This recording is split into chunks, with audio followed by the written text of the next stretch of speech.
This is Sway. Sway. Sway. Sway. In the morning. In the morning. In the morning. Shake your body. Wake your fuck ass up. I know that sound like something from Tales from the Crypt right there, but this is actually a scene from one of the most anticipated movies in a long time, The Hateful Eight, written and directed by Quentin Tarantino. Mm-hmm. And we have two of the movie's stars with us right now. One of the stars that's with us, I've often fantasized about. Oh, is that right? And I'm going to... Just coming out the gate with that. Yeah. It's going to be interesting which way he goes. Yeah. I'm holding on to my seat. I don't know about you guys. You can move closer to me. Kurt, let me say this. I was told this morning by my co-hosts Heather B and Tracy G that I'm a hater of attractive men. That when attractive men come into our studio, I don't give them any opportunity or light. And I just want to say to qualify my next statement, I'm not hating on you, Kurt, and I do think you're attractive. You're attractive, but I fantasize about Jennifer Jason Leigh. That's a little rough, too, by the way. But we're in Sway's universe, so that's okay. Yeah, exactly. You know, whenever you're in my Sway's universe, anything is possible, Kurt. You did look great in The Thing. I liked you in that. As Wyatt Earp, I loved you at that. Sexy with the gunplay and the leather. Sway's in the Spurs. Yeah, okay, I got it. I'm with you. Spurs and the chaps. Hilarious. Yeah, right, but it was single white female. Was it Hetty? What's her name? I think you're right. Yes, Hetty.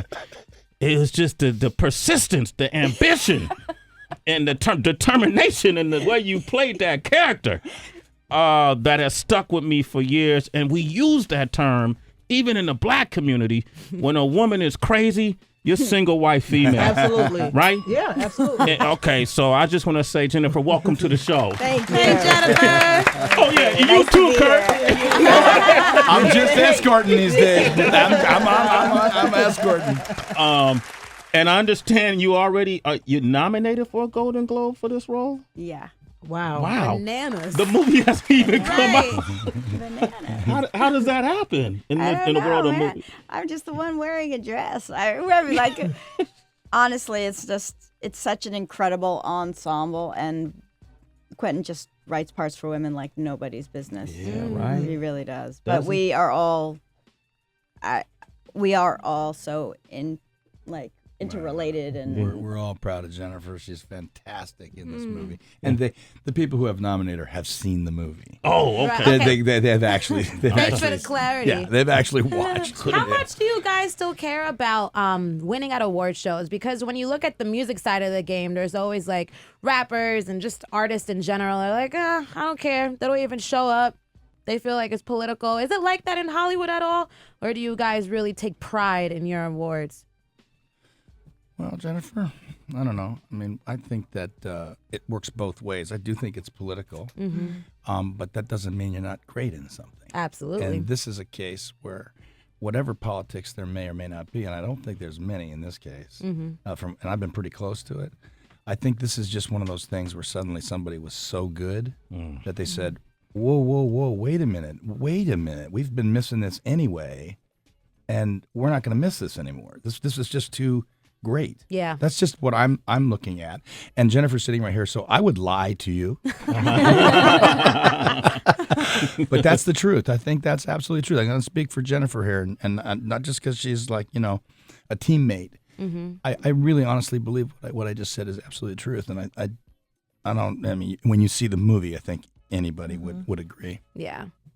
Let's talk more about single white female. No, I'm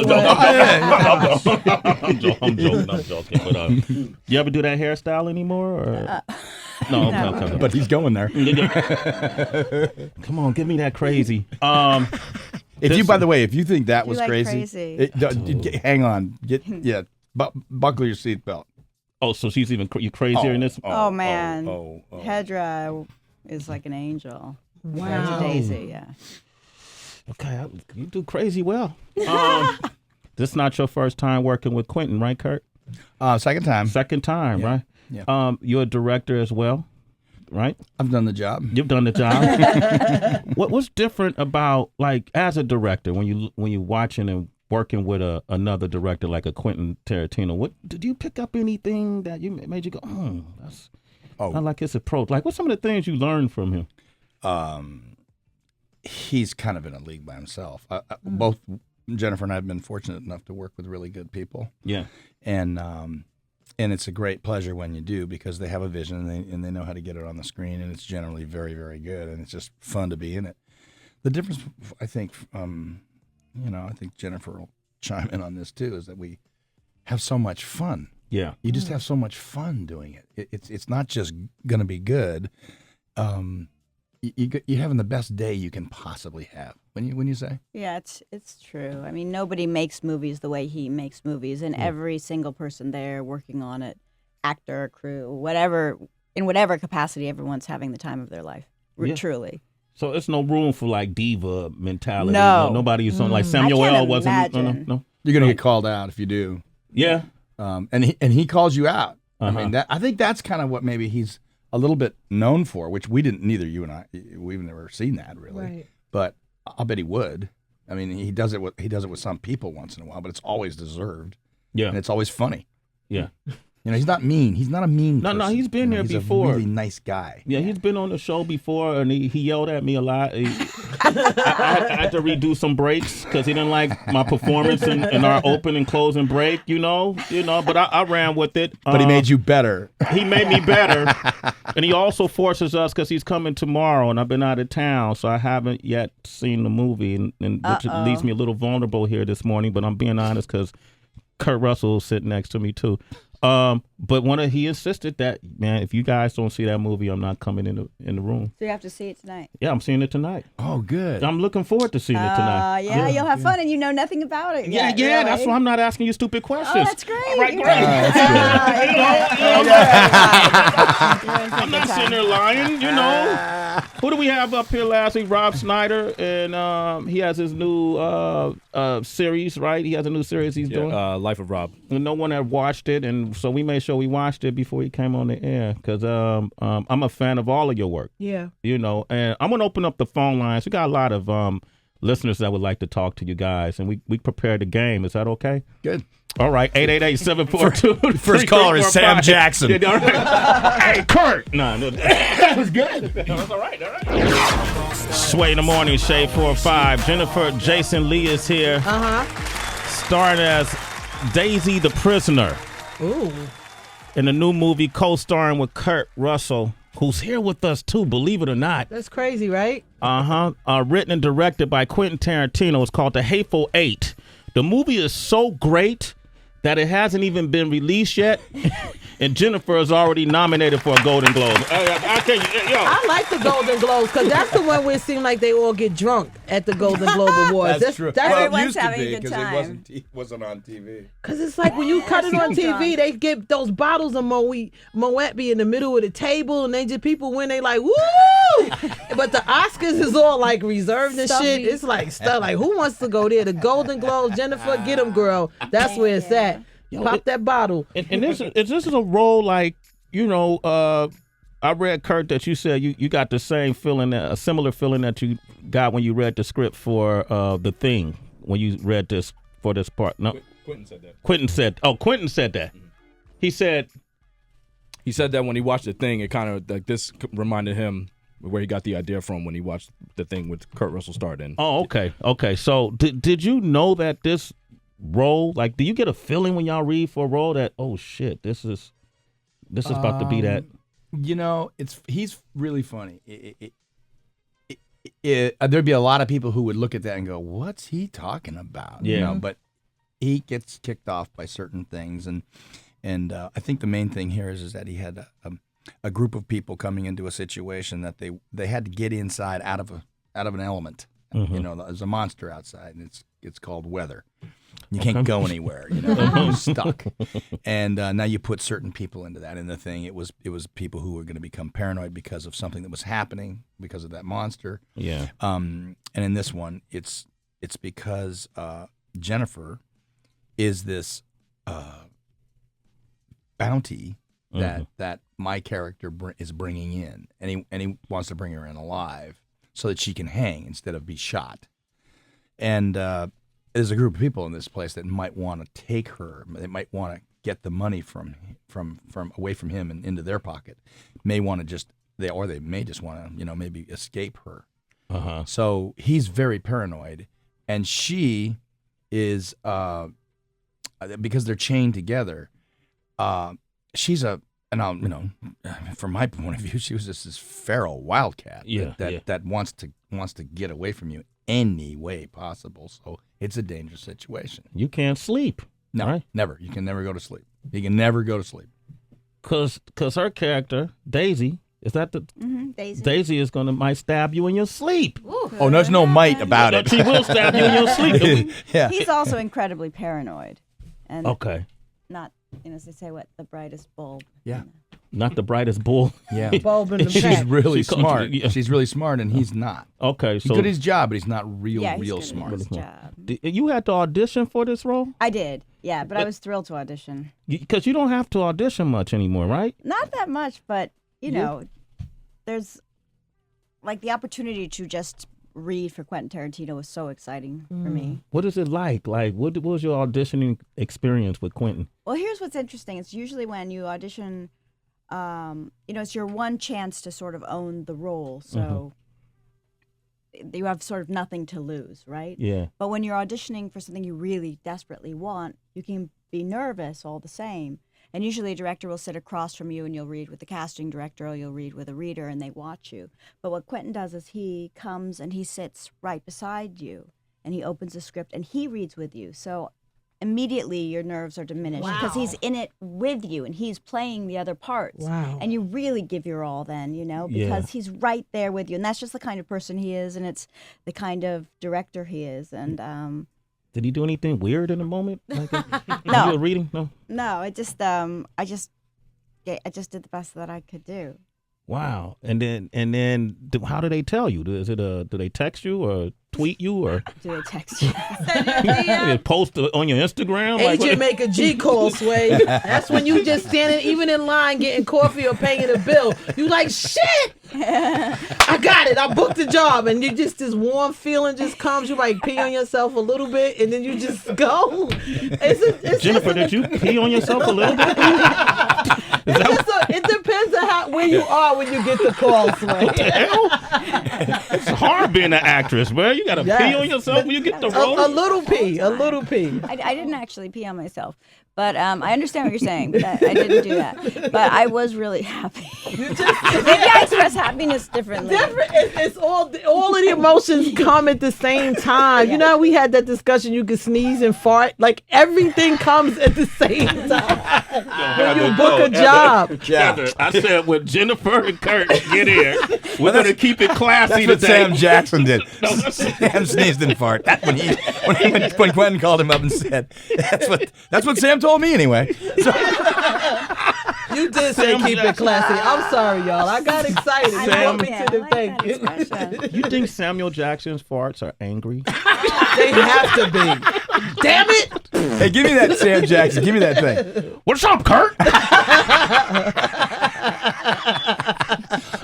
The new hardest working man in showbiz. Yes. Sam doesn't ever stop He working. doesn't stop never working. stop. He's in the jungle right now dealing with King Kong. With King Kong. Yeah. Get it. I love his movies.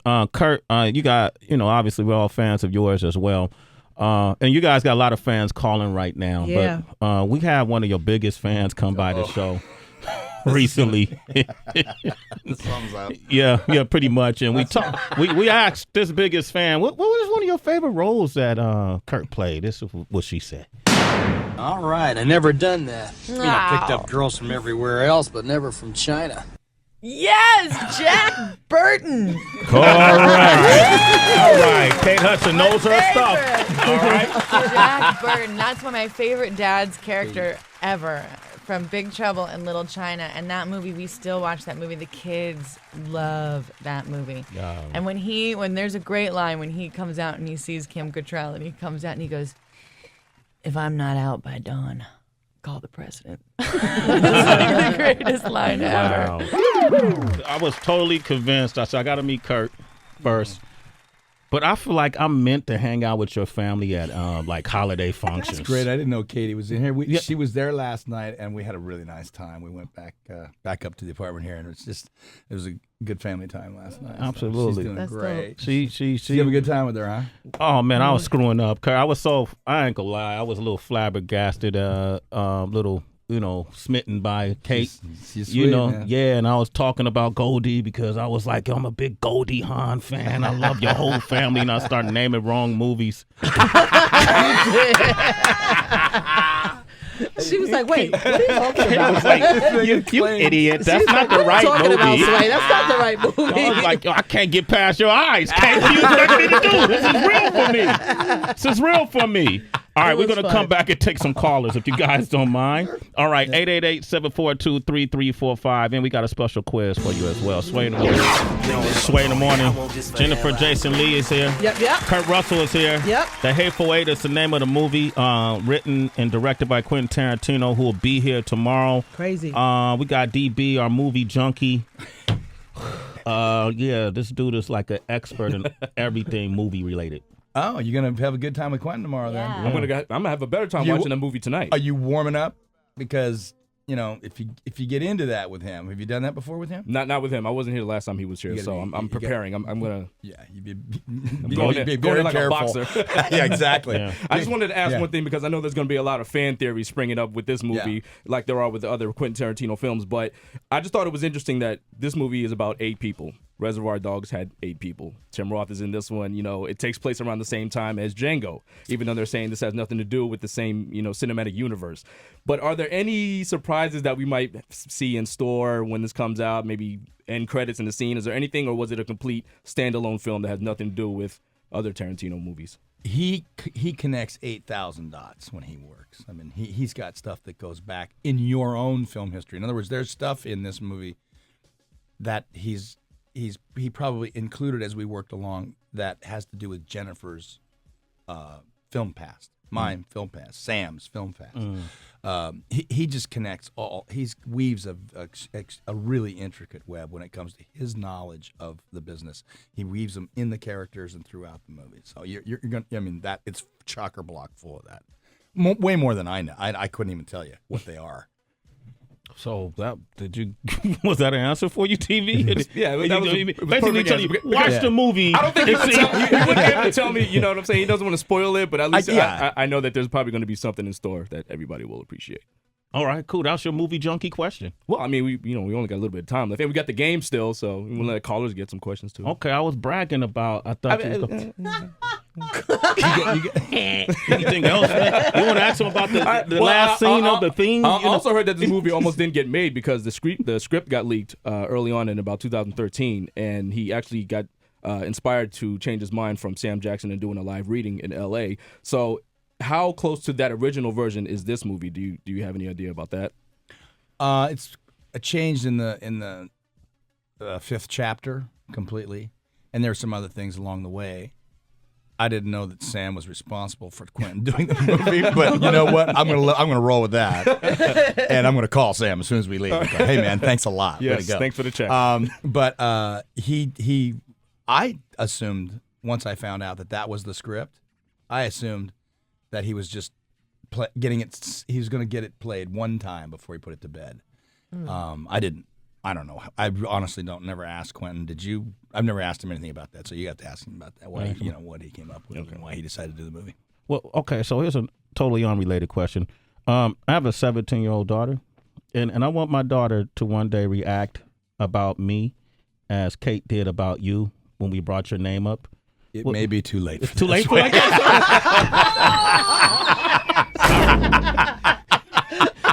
Thanks, Kurt. I don't know. I'm just saying. I appreciate your honesty, Kurt. Thank you, man. Kurt, all right. You a hater. We got Billy on the line from New Orleans. Billy, what's up, man? What up, Billy? Hey, what's going on, y'all? How you doing? I'm doing good. Yeah, you got a question? Yeah, I've been watching Kurt Russell since Big Trouble in Little China. And I've noticed over the years the movie industry is just getting bad. Like, nobody's making original movies anymore. Everybody's making remakes and biting off of other people's scripts and movies. the LT are trending at also? Are you asking about the fact that they're talking about doing a remake to Big Trouble? No, just in general. Like, there's no original. It seems like there's no original movies coming out anymore. Well, I mean, I think there are original movies. It's an interesting point of view that you have because I don't disagree that sometimes we get a little short on originality, and part of it is because our business has changed. So, in that, if it's not a tentpole movie, they're going to spend a lot of money on these tentpole movies, and generally the Marvel comics and stuff like that. But if it's not going to have a shot, if you're going to spend $200 million on something, they want to know that it's got a shot to do four. They got to do 4 or 5 of them, and give themselves a chance. So I appreciate the position they're in, but I also, as a fan of movies, I kind of appreciate what you're saying, which is, hey man, give me something new every time. I by the way, I think that's one of the things that makes Quentin unique. Big Trouble. So there has been talks about doing another. The Rock is supposed to play Jack Burton. Yeah, which is. I mean, all I say to that is, hey man, go do it. Go get it. Make it good. And like that's, there's nothing sacred. I mean, I did a sequel to, a remake of The Thing with John, and it was up to us to make a good one. The trick is that John didn't want to do a remake of The Thing. He was going to do a first one-off of actually the book The Thing came from. The movie that they did came from a book called Who Goes There. They didn't hardly use any of that story. So John said, I want to do that. I want to do a movie about paranoia, which, by the way, was a massive flop at the time it came out because then nobody wanted to look at that monster like that, and they never got the story about paranoia. It took 20 years for people to get past the monster and see the story. Yeah. But, that's the way that goes. If they offered you a part, would you do it, though? Big Trouble. Money. Okay, yeah, my man Kurt Russell broke it down. All right, we got time for the game? Okay, let's play this game real quick. DB, what's it called? It's called Guess the Co-Star. All right. How well do you know your coworkers?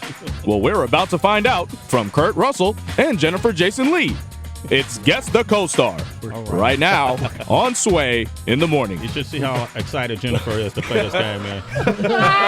She is so excited. I'm so bad at this stuff. You have no idea. I'm just going to give myself an F, right? Okay, but I have. You're talking to the world's greatest tic-tac-toe player as far as I'm concerned. With no memory. And plus, you're nominated for a Golden Globe and you haven't even, the movie haven't came out. I have total faith in you. What's the first question? All right, this is an easy one. You both starred together in Backdraft. Which movie did Tim Roth and Sam Jackson both star in? Is it A, Reservoir Dogs, B, Kill Bill, C, Pulp Fiction, or D, Jackie Brown? Pulp Fiction. Yes, all you're right, correct. See, Jennifer got that right. Okay. Which one of these actors has worked with Tarantino the most? A, Michael Madsen, B, Tim Roth, C, Sam Jackson, or D, Zoe Bell? Sam Jackson. Correct again. She's on a roll. You're killing it, Jen. All right, final question. Now that you both have worked with Quentin Tarantino, can you guess which one of his films has earned the most at the box office? A, Inglourious Basterds, B, Kill Bill, C, Pulp Fiction, or D, Django Unchained? Django is correct. Well, Jennifer, you got all three of them All right. three. Oh, and she didn't think she was going to do any good. Yo, high five, Jennifer. High five, yo. You did that on Sway in the morning. New experience. 3 for 3. Yeah, 3 for 3. Listen, thank you for coming by our show this morning. Thanks for It's having a us. pleasure and honor to meet you. If you're ever back in New York, and you don't even have to be promoting anything, come hang out with us. You're a good hang. All right? Thanks, man. That's what she said. He's horrible, Kurt. Horrible, Kurt. All right. Horrible. He's talking about my dog. He's talking about my dog. It's Sway in the morning, only on Shade 45.